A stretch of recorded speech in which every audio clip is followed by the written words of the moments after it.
Hello, ladies and gentlemen, finally, we are back with another tier list video for all the World Cup countries. And today I'm going to be looking at every single World Cup country's midfield. Before we kick off with this list, I do have something important to say. This tier list was an absolute head to sort out. There are so many midfielders that also potentially play winger for their country. For example, you got the likes of Bernardo Silva, where you can utilize him at center mid, or plays on the wing. Heung-min Son is regarded by many as a phenomenal attacker from Tottenham, but for the national team, he's put at the left midfield position often. Sometimes he does play striker though. There's so many examples of this, so if there was a team that include this kind of mystery, I just went ahead and said that they were a midfielder. So please make sure you keep that in mind for the attack ranking video.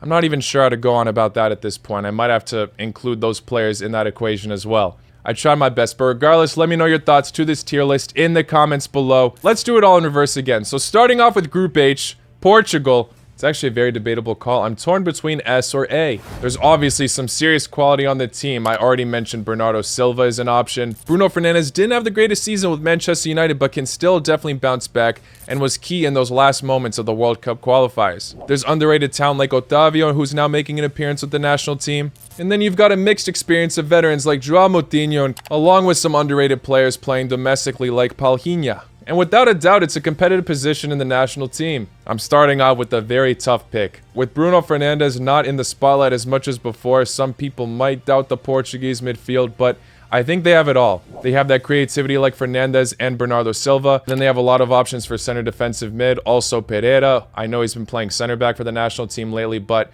he normally does play center defensive mid. Portugal have the depth and the quality. I think they just make it to the top category. And even then, I'm kind of torn about that pick. I really was close to putting them at A, to be honest. But after thinking about it twice, I think S might be the right answer. Now for Ghana, they're obviously trying to secure loads of players. But with what they've got now, I think they have some solid options. The spotlight goes to the Arsenal midfielder, Partey. And one of my personal favorites, who I'm very excited to see how he does at the World Cup, Abdul Fattah Issahaku. This guy's only 18 years old. He had an electric display against Nigeria in the World Cup qualifiers on that final round. Mohamed Kudus on Ajax, only 15 appearances for the national team and got 4 goals. He hasn't been selected in a while, but also Jeffrey Schlupp from Crystal Palace is an option at left midfielder. I gotta say, I'm pretty impressed with Ghana's options. Obviously, the likes of Issahaku still has a bit to prove, but definitely very excited to see how he does. I'm going to give Ghana a B ranking for this video.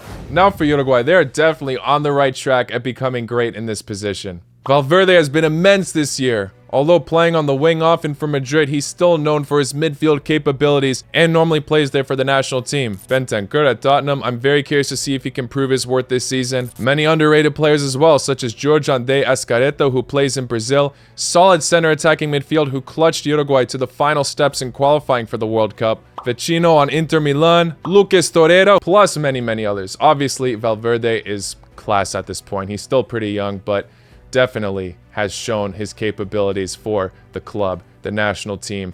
Uruguay fans should be very excited about this midfield. I don't know if I'd put them all the way at S, but I'm going to say A. I still think that's a great ranking, by the way. Now for South Korea, obviously I already mentioned the case for Heung-min Son. Although he might play as a forward once the World Cup begins, I gotta take into consideration that he might be a midfielder. And surprisingly, it's not just him. Others like Hwang Hee-chan, who plays as a striker for Wolves, drops down to midfield for the national team. There's Lee Jae-sung on Mainz as well. Jeong Moo-young on Freiburg. Like I said, I don't know where Son will be playing, but with or without him in the midfield, I think South Korea are in safe hands for the World Cup in this position. I mean, this guy was phenomenal in the Premier League as an attacker, obviously, but he caught up to Salah for the Golden Boot at the end. Korea got to figure out well he'll be utilized the best, but I'm going to say South Korea, get a B for me. Got to be a little bit generous with Son being there, and still they have some other underrated options. I am a bit questionable for Hwang Hee-chan as well, playing as a midfielder, but he seemed to do it already loads for the national team. I cannot really say I don't trust him. Look at that. We're off to a decent start, though. Everybody has a good rep in the midfield as of now. Let's move on to Group G, starting off with Brazil. Do you know what? I'm going to make the early claim that they are S material.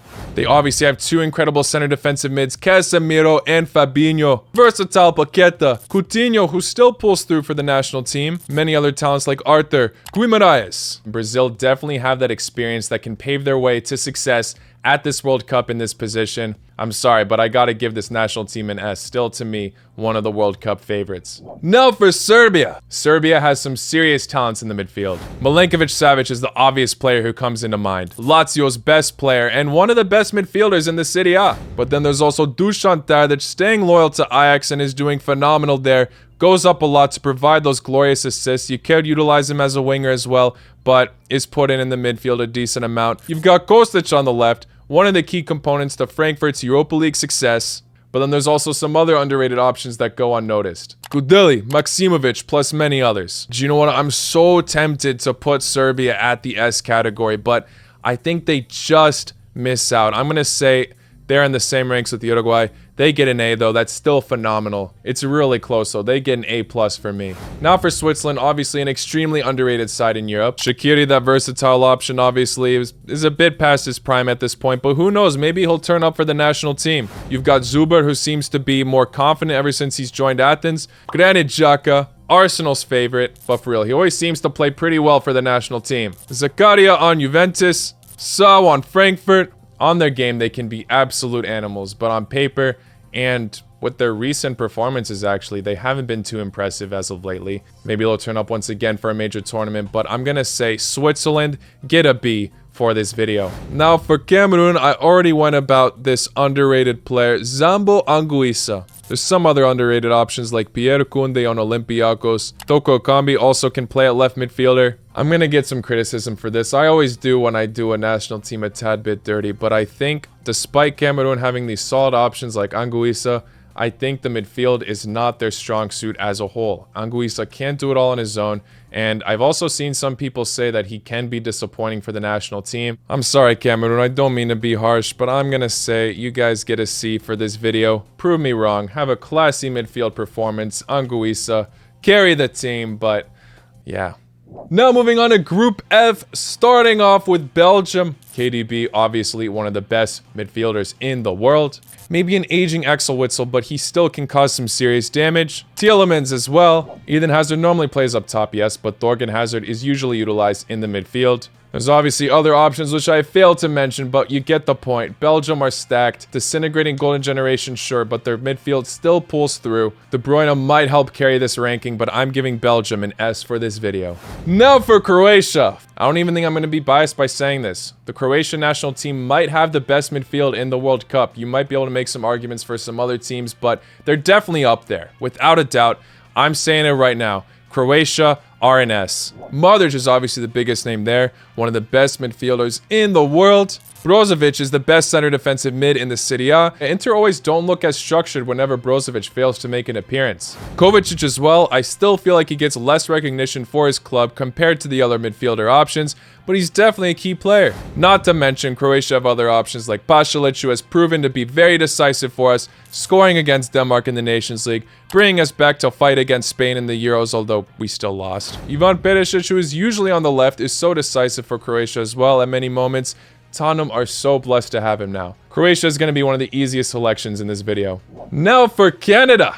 They definitely get a B for me. First of all, we see Alphonso Davies playing in this position a lot for the national team. Second of all, the likes of Eustáquio, an extremely underrated midfielder who's helped Canada so much throughout these World Cup qualifiers. Also, their veteran Hutchinson, a proper baller who can solidify the midfield. Dejan Buchanan is probably one of my most favorite players to watch. I just think structurally Canada have been doing the job in the midfield. Now Morocco is a very tricky one actually.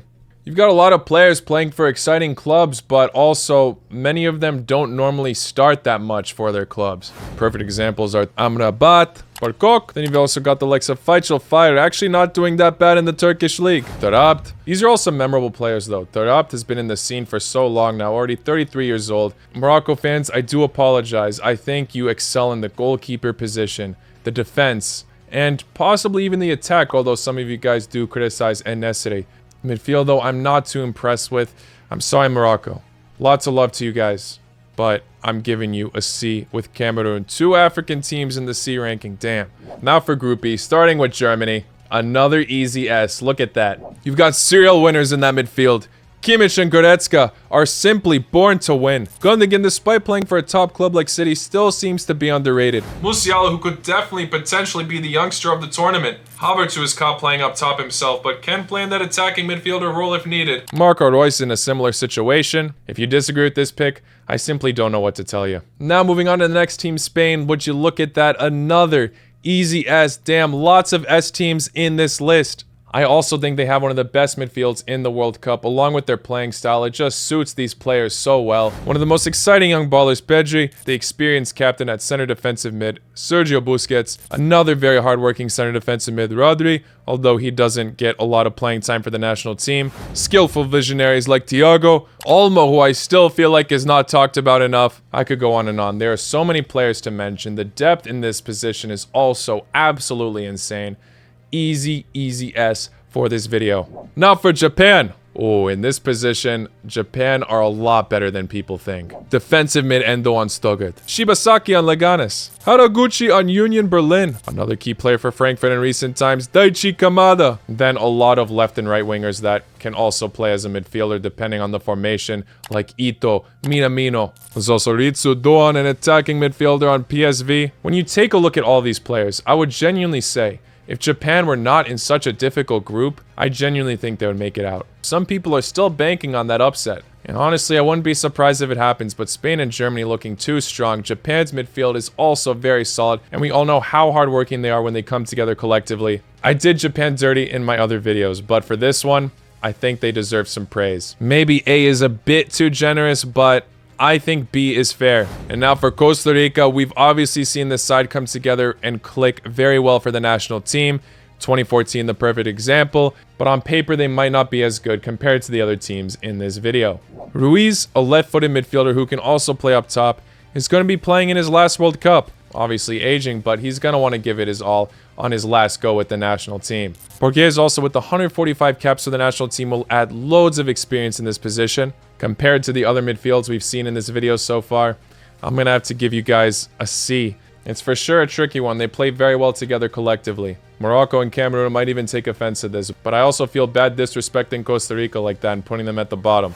Now for Group D, starting off with France. Look, like I said in the other tier ranking videos, I don't think France are going to get lower than an S, ever. It's happening again. I'm sorry. There's too many fantastic players and way too much depth to handle. You've got experienced players like N'Golo Kante, Paul Pogba. Some might say Paul Pogba is overrated, but let's see how he does now that he left Manchester United. He always seems to turn up for the national team still. Young players like Kamavinga, Chouameni.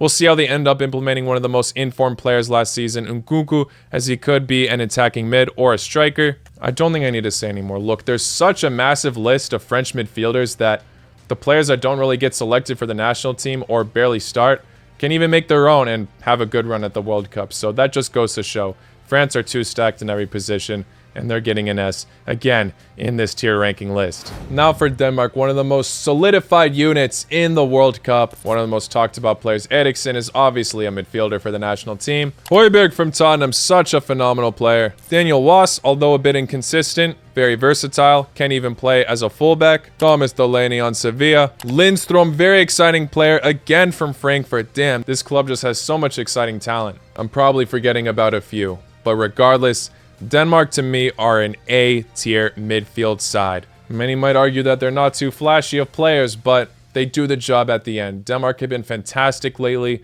and I think any side should be afraid to come up against them in this World Cup. Now for Australia, not the best looking on paper, but they've proved at times to be an okay unit. Aaron Moy, a favorite for many, although I don't think he is Australia's best player at the moment. He used to be, but he's still pulling his weight. Jackson Irvine, to me, one of the more noticeable players in the midfield for Australia. Playing in St. Pauli at the moment with 7 goals for the national team. But one of my favorites, again on Frankfurt, Aydin Hrustić. He doesn't always score, but when he does, it's a work of art. Like that free kick against Japan.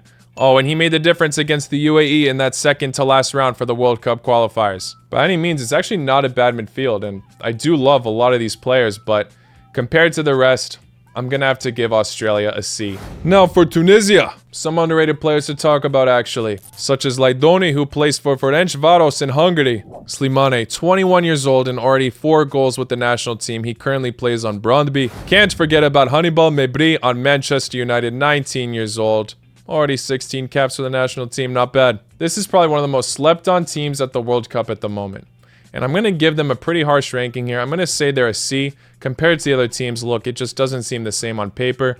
But regardless, I'm still thinking Tunisia just might be able to pull out of their group. I know it sounds crazy, but with the World Cup champions curse potentially be on the horizon, Tunisia fans, these ranking videos, don't lose hope. Let's move on to Group C though, starting off with Argentina. The midfield is very underrated compared to the rest. I already talked about how De Paul is a massive contributor. We could see Lo Celso shine at the World Cup like he did for Villarreal last season, as he has incredible versatility himself. But De Paul, I mean, this guy is very adapted to whatever system he has to play for. Loads and loads of attacking midfielder options that could even play up top. I believe Argentina are in very safe hands with the midfield.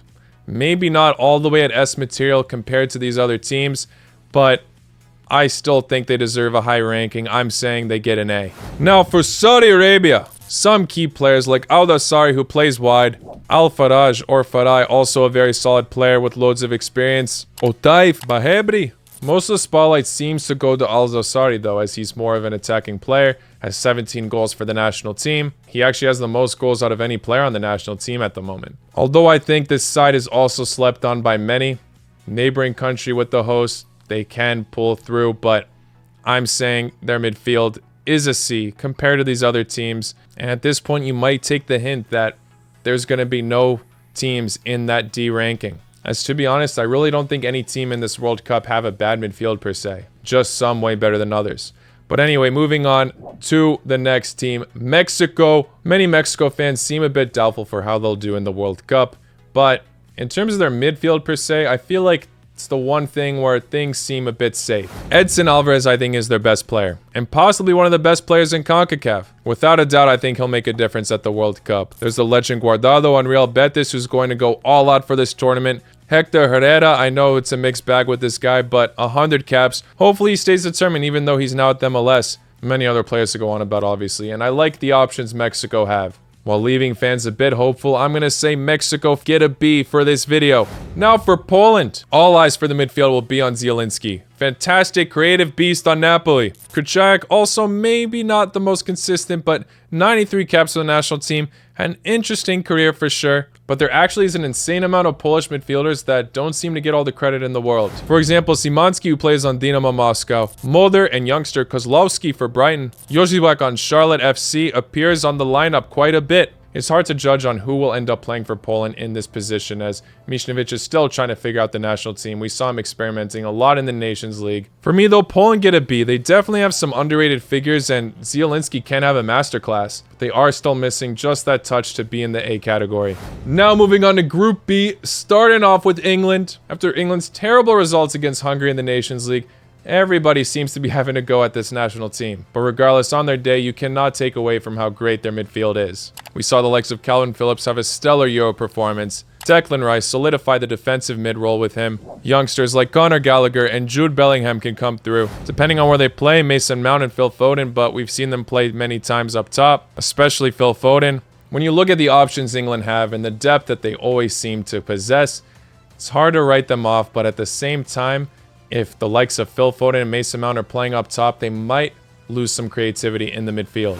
In the Euros at least, their stellar midfield performances always seem to come from the CDMs, who aim obviously to protect that back line. Obviously, it's easy to criticize England at the moment after the Nations League, but based on the Euro performance, the tactics they have now, it seems to be working regardless, but still lacking the creativity. We'll see, maybe Bellingham can be an influence in the World Cup this time around. I think England might be less than an S in this video. I'm going to say they're in the A tier. Still very solid without a doubt, just not all the way at the top with those other teams. England might look like an S on the surface with all that depth and solid players for sure, but I think A is fair. Now for the USA. I still believe that Pulisic is not the USA's best player, but in fact, it's their midfielder Weston McKennie. This man provides so much structure for the national team, it's crazy. An absolute workhorse. A set-piece specialist. You've also got the likes of Tyler Adams, who can be a reliable center defensive mid from RB Leipzig. Yunus Musa, an exciting young prospect. Brendan Aronson with a more attacking role in the national team, and I'm very excited to see how he does in the Premier League. I didn't even mention the MLS options Berhalter loves that still pulled through at moments. I'm fairly critical on this national team many times, but for the midfield, you gotta give him some credit. Everybody's going to kill me if I put them at A with England. I'm going to say they're a B. Now for Wales, obviously, the vice-captain Aaron Ramsey is very important for the national team. Might not be at his best anymore. In fact, he's the main reason why Rangers did not win the Europa League. Harry Wilson on Fulham will be very exciting to watch in the Premier League. Although Ramsey might not be at his best anymore. It's similar to Gareth Bale. They just gave it all their go on the national team. All these players, actually. Very, very good unit. Managed well. But in terms of the quality they have, sorry to say, Wales, I'm putting you at C. Now for Iran, one of their best players, Jahanbakhsh, is going to be crucial for the national team. You've got their captain, Haisafi, as well, with over 100 caps for the national team. Their most underrated player, Saeed Esotolahi. Pretty underrated midfield, actually, but I don't think this is still Iran's specialty in the tournament. I want to be generous and give them a B, but I don't know if those players I mentioned are enough to fill in that ranking. I'm going to say they're a C. Wales and Iran are C's in this group. USA B, England A. Now, for Group A, the final group we're looking at, starting off with the hosts, Qatar. This is the only team I'm putting in the D category. No, I'm just kidding. I'll give them a C as well. The most clinical one seems to be Ali Asadallah with 12 goals for the national team in 54 appearances, but you've also got Hatem with 11 goals. A solid center defensive mid, Karim Boudiaf. Probably their least flashiest position overall as a squad. I feel like a lot of their attack gets more praise, even their defensive players. We'll see if the midfield can come in clutch. Now for Senegal, the most stacked team in Africa. How does their midfield line up, though? Their most popular player is Idrissa Gueye, but also Kouyaté on Crystal Palace is quite the veteran at this point. Mendy on Leicester City as well could also be beneficial. Senegal should obviously be grateful with these options that they have, but I don't think the midfield is their strongest point of the national team. They might lack a tad bit of creativity. Those forwards are going to be relied on a lot. I'm going to be quote-unquote harsh on this side for once and give them a B ranking, which again is not even bad. Now for Netherlands, along with those big names like Frankie de Jong, Wijnaldum, who hasn't been in the squad recently but can possibly make a comeback, there's still some underrated options that make the national team great, like Dil, Klaassen, De Roon, attacking option Bergui, youngsters like Gravenberch who just signed for Bayern, Van de Beek still looking to make a comeback himself. Netherlands definitely have some class in this position, but I don't think it's enough to put them in the S category.